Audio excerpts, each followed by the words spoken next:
ඔයාගේ ජීවිත කතාවෙත් එළදෙනක් ඉන්නවද? එක්තරා ආරාමයක සෙන් භික්ෂුවක් වැඩ වාසය කළා. එම භික්ෂුවට වයසින් ටිකක් තරුණ ශිෂ්‍ය භික්ෂුවක් හිටියා. ඉතින් මේ නායක සෙන් භික්ෂුව අර ශිෂ්‍ය භික්ෂුවට පොතපතේ දැනුම විතරක් නෙවෙයි ප්‍රායෝගික ක්‍රියාකාරකම් වලිනුත් පාඩම් කියලා දුන්නා. මේ නායක භික්ෂුව සතියට දවසක් මුළු ගම්මානයේම ඇවිදලා එක පාඩම් මේ ශිෂ්‍ය භික්ෂුවට අවබෝධ කරලා දුන්නා. ඔන්න ඉතින් එක දවසක් මේ භික්ෂුන් දෙනම ගමනක් ගිහින් එනකොට කන්දක් මුදුනේ පුංචි පැල්පතක් දකින්න ලැබුණා. ඊට පස්සේ නායක භික්ෂුව ශිෂ්‍ය භික්ෂුව අමතලා කිව්වා, ඔබ ගිහින් අර පොඩි පැල්පතේ නිවැසියන් හමු වෙලා කතා බහ කරලා එන්න.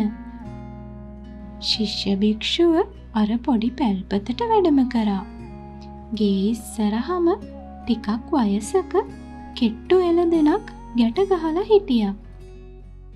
මේ ශිෂ්‍ය භික්ෂුව දැකපු අර ගෙදර හිටිය අම්මයි තාත්තයි පුතයි ඇවිත් කතා කරා.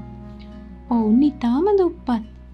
අර එළදෙන තමයි මේ මිනිස්සුන්ට තිබුණු එකම ආදායම් මාර්ගය.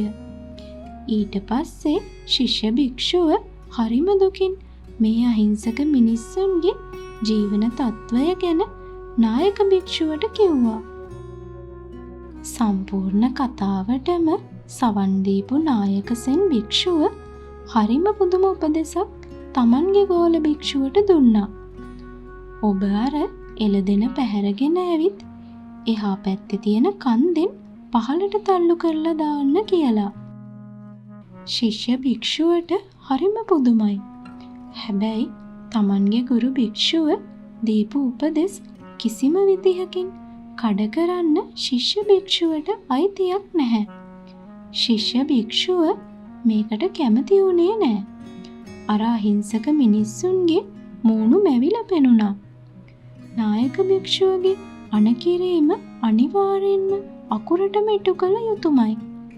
අන්තිමට ඉතින් හරිම අකමැත්තෙන් අර දුප්පත් පැල්පතට ගිය ශිෂ්‍ය භික්ෂුව හොරෙන්ම එළදෙනව අරගෙන ඇවිත් කන්දෙන් පහළට තල්ලු කරලා දැම්මා.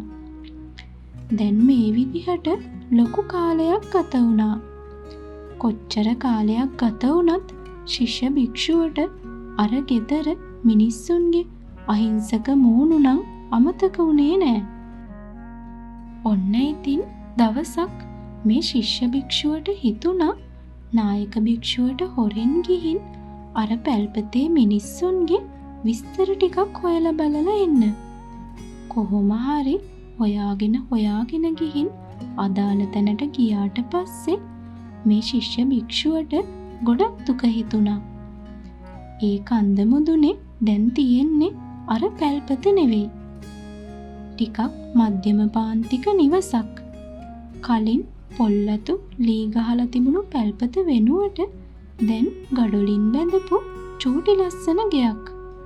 මං කරපු දේ නිසා අර අහිංසක මිනිස්සු මුළු ගම්මානයම හැර ගිහින් මෙහෙම හිතපු ශිෂ්‍ය භික්ෂුව ළඟපාත ගෙදරකින් අර ගෙදර මිනිස්සු ගැන විමසුවා. දැන් එයාලට හොඳයි. හැමෝගෙම උත්තරය වුණේ ඒක.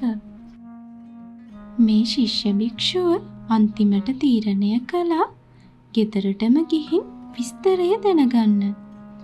උන්වහන්සේ ගෙදරටම වැඩම කළාම අර අම්මයි තාත්තයි එළියට ඇවිත් ශිෂ්‍ය භික්ෂුව පිළිගත්තා. ඊට පස්සේ මේ ශිෂ්‍ය භික්ෂුව තමන්ව ගේ හිමියන්ට හඳුන්වලා දුන්නා. මං කලින් දවසක් මෙහෙට ඇවිත් ඔබලා හමු වෙලා කතා බහ කරලා නැවත වැඩම කරපු බව භික්ෂුව පැවසුවා. ඔව්, ඔබ වහන්සේ අපිට මතකයි. එදා ඔබ වහන්සේ මෙහෙන් ආපහු වැඩම කරාට පස්සේ අපට තිබුණු එකම ආදායම් මාර්ගය වුණු එළදෙන අපට අහිමි වුණා. ඒ වයසක එළදෙනව කන්දෙන් පහළට කවුරුන් හරි තල්ලු කරලා කියලා තමයි ගම්මුන්ගෙන් පස්සේ අපට ආරංචි වුණේ කියලා අර ගෙදර තාත්තා පිළිතුරු දුන්නා.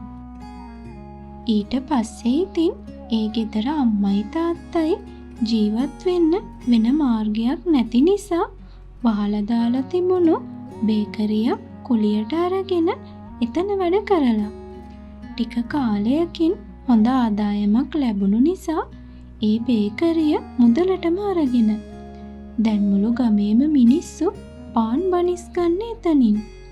ගෙදරට වෙලා කම්මැලිකමින් හිටිය පුතත් එළදෙන මැරුණට පස්සේ රැකියාවක් කරන්න පටන් අරගෙන අන්තිමට අර එළදෙන නැති නිසා Tamanගේ මහන්සියෙන් මේ මිනිස්සු පෝසතුන් බවට පත් වෙලා.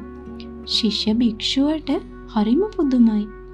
Tamanගේ නායක භික්ෂුවගේ දුරදක්නා නුවණ ගැන බොහෝම පැහැදුණු ශිෂ්‍ය භික්ෂුව නැවතත් සංසුන් සිතින් ආරාමය වෙත වැඩම කළා. මේ වගේ තවත් ලස්සන සෙන් කතා අහන්න බලන්න කැමති නම් අනිවාර්යෙන්ම yes කියලා කමෙන්ට් කරන්න. තවත් ලස්සන සිංහල කතන්දර රස විඳින්න අපේ සිංහල කතන්දර YouTube channel එක subscribe කරලා තියාගන්න. ඊළඟ සිකුරාදත් තවත් ලස්සන කතන්දරයකින් හමු වෙන බලාපොරොත්තුවෙන් අදට ගිහින් එන්නම්.